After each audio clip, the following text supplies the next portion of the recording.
청주 방주교회는 올해 주신 말씀을 따라 하나님의 전신갑주를 입기 위해 말씀무장 캠페인을 시작하였습니다.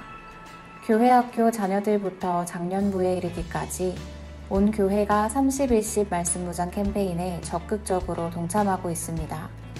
말씀을 나침반 삼아 예수 그리스도를 뒤따르려는 교회에게 하나님께서는 날마다 새로운 은혜를 누리게 하시며 승리하는 군사로 세워가고 계십니다. 제가 부끄럽게도 양육반 이후로는 성경 통독을 제대로 하지 않고 있었는데 올해 초에 목사님께서 30일씩 말씀을 선포해 주신 이후로도 즉시 순종을 하지 않고 있었습니다. 그런데 제가 허리 디스크가 갑자기 굉장히 심해지면서 어쩔 수 없이 누워만 있을 수밖에 없는 상황이 되었어요. 그래서 그때 계기로 30일씩을 시작하게 되었습니다. 성경을 여러 번 읽다 보니까 구약 속에 나오는 여러 인물들이 하나님이 분명히 계신 것을 알려주시고 인도하심에도 불구하고 하나님을 잘 따라가다가 자기의 소견대로 행하면서 넘어지는 모습들을 볼 수가 있었는데 그 모습이 꼭 저 같다는 생각을 했습니다.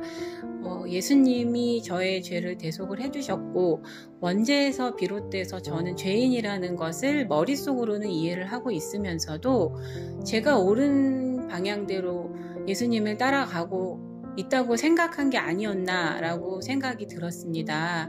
그리고 이렇게 죄인일 수밖에 없는 철저하게 죄인인 나를 예수님께서 대행대속해 주셨구나라는 게 깨달아지면서 그 은혜가 얼마나 큰 것인지 감사하는 마음이 커지게 되었는데요. 목사님께서 가끔 예배하실 때 취할 수 있는 가장 겸손한 자세로 손을 모으고 내가 죄인인데 예수님 저의 죄를 대속해 주셔서 감사합니다. 같이 기도해 드릴게요 하고 같이 기도를 하실 때가 있는데요. 그 기도에 정말 제가 마음속으로 가장 낮게 엎드리는 모습을 발견할 수가 있었습니다. 제가 휴직을 1년 동안 하고 얼마 전에 복직을 했는데요. 회사 안에서 굉장히 힘들었습니다. 저를 힘들게 하는 사람이 있었고 그 일 때문에 제 안에 미움이 가득했었는데요.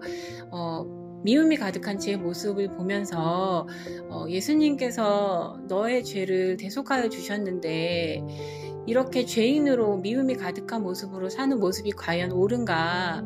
또 예수님께서 내가 너를 위해 그 십자가 죽음을 당했고 너의 죄를 대속해 줬으니 너는 이제 내 모습을 따라서 살아야 하지 않겠니? 라고 말씀을 해주시는 것 같다는 생각이 들었어요.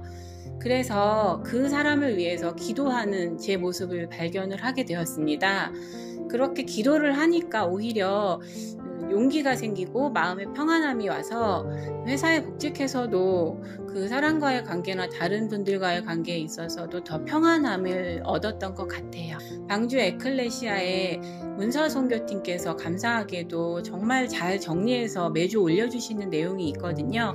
그 카톡을 이전 카톡을 검색해서 이해가 안 되는 부분을 찾거나 아니면 감사하게 목사님께서 순서대로 말씀 선포를 해주시기 때문에 이전에 목사님께서 말씀 선포하신 내용을 찾아서 다시 들어보거나 하는 방법으로 이해하지 못하는 부분을 제가 다시 잘 은혜를 받고 넘어갔던 것 같아요.